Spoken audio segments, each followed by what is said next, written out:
One of the things that we have begun to embrace is that when something is troubling us, we think that troubling, most of the time, because of the way we've been programmed, is Satan.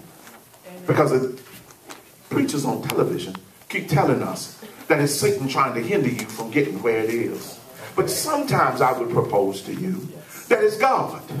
That God sees that you're out of alignment with what God has desired or written on your life, and God starts troubling you because the DNA prescript is not going to be fulfilled. So God troubles you to get you back in alignment with who God has created you to be. What troubles you means that you got to look internally and ask yourself, wait a minute, is this who God called me to be? Is this what God has aligned my life to accomplish in this reality at this time? See, if you had read the first part of this pericope, that one I did last week, that A section, yeah, that one. If you had listened, it would say that when Yeshua was healing and redeeming and doing all of this work to bring the children of Israel and to bring the world back in alignment, that all of a sudden the Gentiles come. They come because not all of them are at the top tier of the Roman culture. Some of them are broken and battered. Even some of those at the top tier, their life is unfulfilled. And so they come because they have heard that this Yeshua has put people back in alignment with their lives. But they come to Philip and Andrew. And Philip and Andrew, they go and they start talking to each other because they're not sure. Should we go to Jesus? Should we? And I got y'all to wrestle with that for a minute, because I'm asking, if the world comes to us, can we really get them before the presence of the Lord? Or are we just caught up in our own little stroking of our egos? Are we just into our own little performance? Or can we really get them in the presence of the Lord? So when they come and finally bring the problem to Yeshua, or tell Yeshua these folks are there, all of a sudden Jesus sees something different.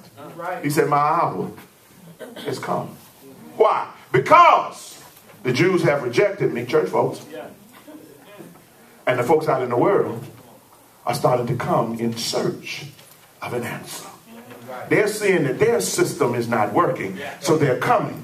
I told you all and proposed to you all that the problem is that the church doesn't look to God, but looks to the worldly systems. And because we look to the worldly systems, we no longer are able to help people encounter God and to see God as a result, or to see God's hand in the midst of what I'm trying to press through this so I can get through. But listen to me. A lot of us are looking to world systems. We'll look to Oprah, and my wife can't stand when I do that. We'll look to Dr. Phil. We'll even go to our girlfriends. We'll go to everybody looking for an answer to problems, rather than looking to God, looking internally, wrestling. We don't look that way. So, because of it, oh, wait a minute, I left some folks out.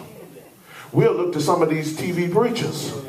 We'll start looking at them saying they must be prosperous, so therefore I got to look to them to get an answer, never knowing that some of their lives are more jacked up than our lives. And so all of a sudden, here we are in a messed up predicament, thinking that they can get us into the presence of the Lord, and they can't.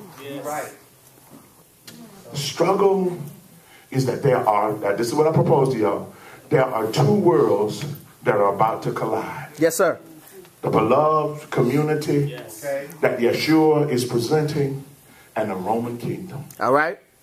And so these two worlds are now being brought into a place, and Satan didn't cause it, God did.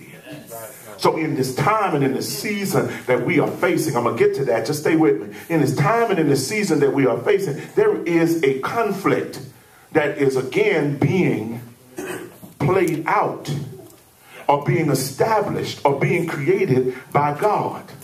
And we have to make a decision as to whether or not we're going to follow the kingdom of Rome or the kingdom of Americana versus the beloved community that God is establishing. There's a war that's coming. And so Yeshua says, wait a minute.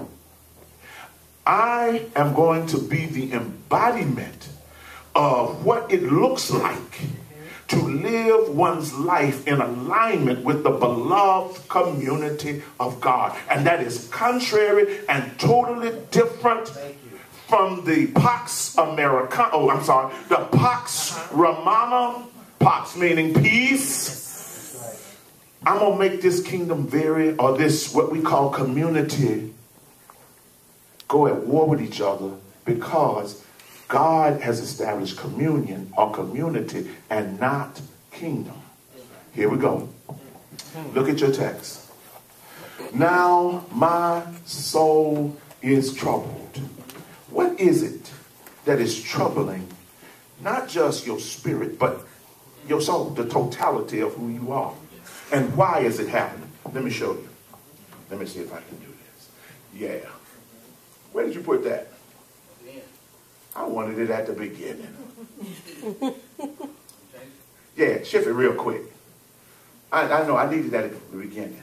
Shift it up. Or go to it at the end and I'll let you hear it.